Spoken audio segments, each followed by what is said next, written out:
ब्रेकनंतर पुन्हा एकदा स्वागत. मी शेवटचा प्रश्न भारत तुला विचारतोय, ही कारवाई कधी होणार आहे आणि त्यांना दुसरा व्यवस्था करण्यासाठी सरकारने काय आश्वासन दिलंय का? सध्या राज्य सरकार असेल किंवा महापालिका असेल कोणी असेल यांच्याकडून कोणताही असा एक ठोस प्लॅन आलेला नाही की यांची जर घरं पाडली जातात तर त्यांना कुठे पुनर्वसन करण्यात येणार आहे का, त्यासाठी काय नेमकं करण्यात येणार आहे याची कोणतीही भूमिका जी आहे अजून राज्य सरकार असेल किंवा महापालिका त्यांच्याकडून आलेली नाही आहे. एवढंच काय तर जी घरं तोडायची आहेत किंवा जे फ्लोर्सवर ज्या कारवाई करायची आहेत ती नेमकी कोणत्या टप्प्यांनी करण्यात येणार आहे, फेज वाईज करण्यात येणार आहे असं महापालिका सांगते. मात्र ती फेज वाईज कशी असणार आहे, कारण का 35 वर्ष जुन्या असलेल्या इमारती आहेत, काय स्ट्रक्चरल ऑडिट होण्याची गरज आहे, तर नव्याने करण्यात येणार आहे का, अशा अनेक प्रश्न आहेत. आणि त्यामुळेच आणि प्लस आपण लोकांकडे जाऊन घ्या, कारण बऱ्याच लोकांची प्रश्न आहेत, त्यांना बरंच काही म्हणायचं आहे. आपसे मैं आखिरी सवाल कि अब जब बीएमसी आके कार्रवाई करेगी तो आपने क्या कुछ करना है सोचा, कुछ स्ट्रक्चरल ऑडिट बीएमसी की तरफ से होके गया है क्या, कुछ आके गए थे क्या? हाँ, स्ट्रक्चरल ऑडिट वो करके लेके गए हैं, लेकिन उन्होंने अभी रिपोर्ट नहीं भरी है. तो जब तक बिना रिपोर्ट भरे क्यों यहाँ आ रहे हैं वो लोग, और यहाँ फिर 5 माले के नीचे के लोगों को क्या होगा? जो भी हो, धूल वगैरह तो गिरेगी ही उनके ऊपर, उनको अस्थमा हो, कोई बीमारियां हो तो क्या प्रॉब्लम्स होंगी इनको. क्या आप लोगों को कहाँ रिहेबिलिटेट करना है, कुछ इस बारे में कुछ आके सरकार की तरफ से किसी को कुछ कहा गया है? जी नहीं, वो स्लम वालों के लिए वो सब करते हैं, हम लोग के लिए कौन करता है? हम लोग यहाँ टैक्स भरते हैं, बिजली पानी का पैसा भरते हैं, लेकिन हमारे लिए कौन करता है? ये स्लम वालों को रिहैब, ये ट्रांजिट कैंप सामने है स्लम वालों के लिए, हम लोग के लिए ना तो ट्रांजिट कैंप ना कुछ है इधर. तुम्ही काय म्हणाल या सगळ्यावर? मी एवढंच म्हणेन की हा कोणत्या प्रकारची ही डेमोक्रेसी आहे कळत नाहीये. कारण 25 वर्ष इथे राहिल्यानंतर सुद्धा आज 25 वर्षांनी अनधिकृत इमारत आहे म्हणून घोषणा केली जाते आणि त्याच्यावर कारवाई करण्यासाठी 48 तासाची नोटीस देऊन आम्हाला घर खाली करा म्हणून सांगितलं जातं. हे कोणत्या धर्तीवर सांगितलं जातं? बरं, आम्ही ही आता ह्या परिस्थितीमध्ये कुठे नवीन घर घ्यायला सुद्धा आमच्याकडे काही उपाययोजना नाही किंवा परिस्थिती नाहीये. इव्हन भाड्याने. माझा शेवटचा प्रश्न त्यांना अगदी थोडक्यात मला उत्तर हवं आहे. त्यांना हे विचार की अनधिकृत बांधकाम म्हणजे अनधिकृत झोपडी बांधली असती तर त्यांना घर मिळालं असतं का, त्यांना अशी खंत वाटते का? नक्कीच. एक शेवटचा प्रश्न तुम्हाला मी विचारतो आहे, जर आज तुम्ही इमारतीत राहता, जर तुम्ही झोपडी एखाद्या ठिकाणी बांधली असती, जर ती तोडण्यात आली असती, तुम्हाला घर मिळालं असतं अशी तुमची भावना? आता जी काय परिस्थिती आहे, आता झोपड्या तोडून त्यांना SRA मध्ये बिल्डिंग बांधून त्याच्यामध्ये त्यांचं पुनर्वसन केलं जातं. आम्ही ऑलरेडी इथे टॅक्स वगैरे सगळं जे काय स्टॅट्युटरी पेमेंट्स आहेत ते सगळ्या करून सुद्धा आम्हाला घरातून बाहेर काढण्याची जी काय मनसुबे रचले जात आहेत ते बरोबर आहेत का? ह्याच्यामध्ये लोकशाहीचा न्याय आहे का, असं आम्हाला प्रश्न पडला. धन्यवाद भारत या सगळ्या चर्चेबद्दल. त्या रहिवाशांचे धन्यवाद. मी जाणार आहे अंकुश काकडे यांच्याकडे. काकडे साहेब, माझा थेट प्रश्न त्या रहिवाशांना होता की त्यांनी जर एखादी अनधिकृत झोपडी बांधली असती तर कदाचित त्यांना SRA मध्ये घर मिळालं असतं.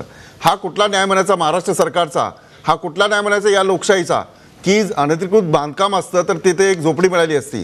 पण हे म्हणजे महापालिका अधिकारी, राजकारणी किंवा जे जबाबदार असतील त्यांच्या देखत ही उभी राहिली इमारत.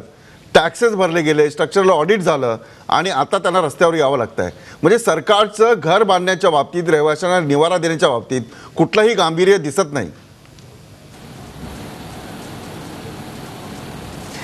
अतिशय महत्त्वाचा आणि गहन प्रश्न आहे. हे एक दुष्टचक्र आहे आणि एकातून दुसरं असं ते वाढत जात आहे.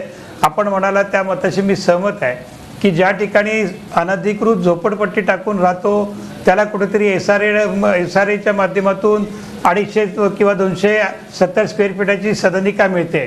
परंतु महानगरपालिकेचा नियमितपणे गेली 20-25 वर्ष टॅक्स भरून देखील त्या ठिकाणी रजिस्ट्रेशन करून खरेदी केलेल्या फ्लॅटधारकाला जर ती अनधिकृत इमारत ठरवली जाते तर त्याला मात्र कुठं महानगरपालिका राज्य सरकार निवारा देत नाहीत. हा अतिशय एक प्रकारचा त्यांच्यावरती अन्याय असणारा जरी प्रश्न असला तरी या बाबतीमध्ये विधिमंडळामध्ये सर्वच राजकीय पक्षांनी या बाबतीमध्ये कुठेतरी विचार करायला हवा की अशा प्रकारे ज्यांची चूक नाही किंवा ज्यांनी चूक केली त्यांना कुठली कारवाई न करता जे त्या ठिकाणी राहतात त्यांच्यावरती अशा प्रकारचा अन्याय होतो. या बाबतीमध्ये सर्वच राजकीय पक्षांनी सर्व प्रशासनाने देखील याच्यामध्ये गंभीरपणे या ठिकाणी विचार केला पाहिजे, नाहीतर हे चक्र असंच सातत्याने हे चालू सत्र असं सुरू राहील. तुम्ही ठाण्यामध्ये महत्त्वाचा मुद्दा उपस्थित केला की सर्वांनी एकत्र येऊन विचार केला पाहिजे. मगाशी प्रताप सरनाईक यांनी म्हटलं होतं की सरकारने निवाऱ्यासाठी जी धोरणात्मक निर्णय घेतले पाहिजे. लोकांना घरं मिळत नाही आहेत आणि म्हणूनच अशा प्रकारची जी अनधिकृत बांधकाम आहेत किंवा झोपडपट्ट्या उभ्या राहतात. सरकार घरांच्या बाबतीत गांभीर्याने घेत नाही असं लोकांचं म्हणणं आहे.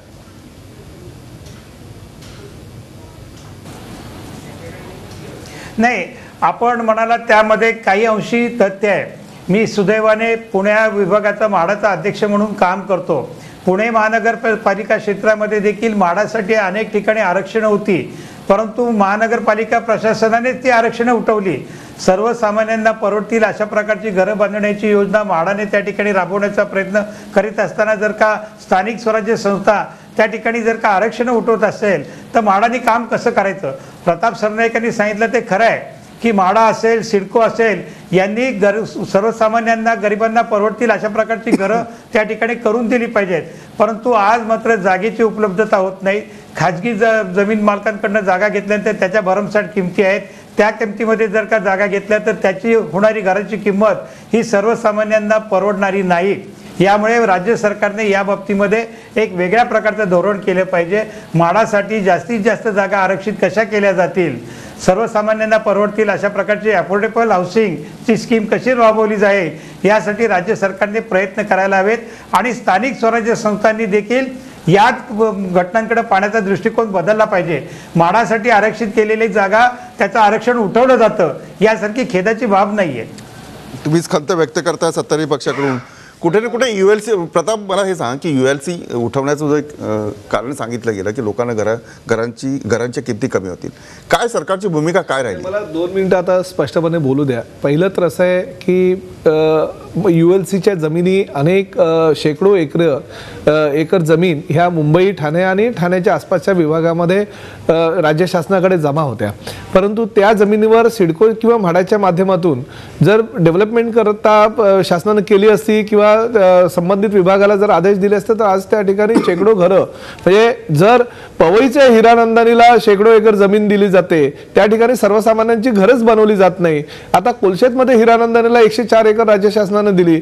फक्त त्यांच्याकडे नाममात्र पैसे त्यांच्याकडनं घेतले गेले. परंतु त्या ठिकाणी जर राज्य शासनाने घरांची योजना आखली असती तर या ठिकाणी शेकडो घरं बनली गेली असती. माझं असं म्हणणं आहे की गृहनिर्माण धोरण जे राज्य शासनाचे आहे ते कोलॅप्स झालेले. आता गृहनिर्माण धोरण वर येऊ शकत नाही. आता त्यावर एकच पर्याय आहे, म्हणजे माझी सूचना कदाचित काकडे साहेबांना सुद्धा मान्य होईल. राज्य शासनानं स्वतःवर ही जबाबदारी घेण्यापेक्षा किंवा म्हाडाकडे किंवा सिडकोकडे देण्यापेक्षा मला असं वाटतं की त्या स्थानिक स्वराज्य संस्थांना ते अधिकार प्रदान केले पाहिजे. त्या स्थानिक स्वराज्य संस्थांकडे ते जर अधिकार प्रदान केले, त्या विभागाची लोकसंख्या बघून, त्या विभागातील घरांची मागणी बघून त्या स्थानिक स्वराज्य संस्थांनी संबंधित विकासक जे त्या विभागामध्ये काम करतात त्यांच्याबरोबर जॉईंट व्हेंचरच्या माध्यमातून, जसं म्हाडा आणि खाजगी विकासक जॉईंट व्हेंचरच्या माध्यमातून घरं बनवतात तसं जर स्थानिक स्वराज्य संस्थेनं जॉईंट व्हेंचरच्या माध्यमातून घरं बनवली आणि ती घरांची जी विचार आहे, घरांचा जे एरिया आहे तो 300 आणि 500 फुटापर्यंत केला, म्हणजे जेणेकरून फक्त अफोर्डेबल लोकांसाठी ती योजना लागू होईल आणि सर्वसामान्य ज्यांची मिळकत जास्त आहे ते खाजगी डेव्हलपरकडनं सुद्धा घरं घेऊन देतील. अशी जर योजना त्या स्थानिक स्वराज्य संस्थाला, भले ती पुणे असू द्या, पिंपरी चिंचवड असू द्या, ठाणे असू द्या, उल्हासनगर असू द्या, नाशिक असू द्या किंवा जिल्हा परिषदेला किंवा पंचायत समितीला ते अधिकार जर प्राप्त करून दिले तर हा घरांचा प्रश्न उठेल, संपेल. नाहीतर ही आज कॅम्पा कॉलेजची कंपनीची जी इमारत आहे आज ही आहे, उद्या दुसरी होईल, परवा तिसरी होईल. ठाण्याच्या अनधिकृत बांधकामाचा प्रश्न हा ऐरणीवर आलेला आहे. राज्य शासनानं गृहनिर्माण धोरण योग्य प्रकारे राबवलं तरच हा घरांचा प्रश्न सुटेल आणि सर्वसामान्यांना परवडतील अशी छोटी घरं बनवली तरच अनधिकृत बांधकाम होणार. मार्ग सांगितलाय अंकुश जी, प्रताप सरनाईक यांनी मार्ग सांगितला की ती स्थानिक स्वराज्य संस्था आहेत त्यांना तिथे घरां टाउन प्लॅनिंग करून देणार, त्यांना घरं कुठे बांधायची, कशी बांधायची याचा अधिकार दिला पाहिजे ना सरकारने. नाही, प्रताप सरनाईकांची सूचना योग्य आहे. पण माझं म्हणणं आहे की म्हाडाचं सुद्धा ते काम आहे. म्हाडा आणि महानगरपालिका या दोघांनी संयुक्तपणे केली तरी चालेल, जॉईंट व्हेंचर म्हणून केली तरी चालेल. Anyway, कोणाच्या आता म्हाडानं 1200 काकडे साहेब मला ती मान्य आहे. म्हाडानं आता हे 1296 घरांसाठी जी आता सोडत लॉटरी काढलेली आहे, अहो कुठे सर्वसामान्य 75 लाख रुपये साहेब, सर्वसामान्य ते घर परवडेल का? सर्वसामान्य नाही, बरोबर आहे, अगदी खरं आहे, अगदी खरं आहे. त्यांच्याकडे कोण बनेगा करोडपती शक्यच मध्ये नाही, जाण्याशिवाय शक्यच पर्याय नाही. राहणार अगदी नाही. मी तुमच्याशी त्यामुळे- सहमत आहे. हा, त्यामुळे म्हाडा वगैरे आता पर्याय खरं आहे, उपलब्ध खरं आहे, राहिलेला अगदी आहे. प्रत्येक स्थानिक स्वराज्य संस्थांना नाही, नाही, जिल्हा आता तुम्ही परिषद असू दे काकडे किंवा, साहेब खरं खरं आहे. सत्ताधारी महापालिका पक्ष असू दे, जर असं त्यांना म्हणत अधिकार असेल दिले खरं आहे, खरं आहे, तो लोकांनी कुठे जायचं? ही सूचना आहे, विरोधी पक्षांच्या सूचना तुम्ही घेतल्या पाहिजे.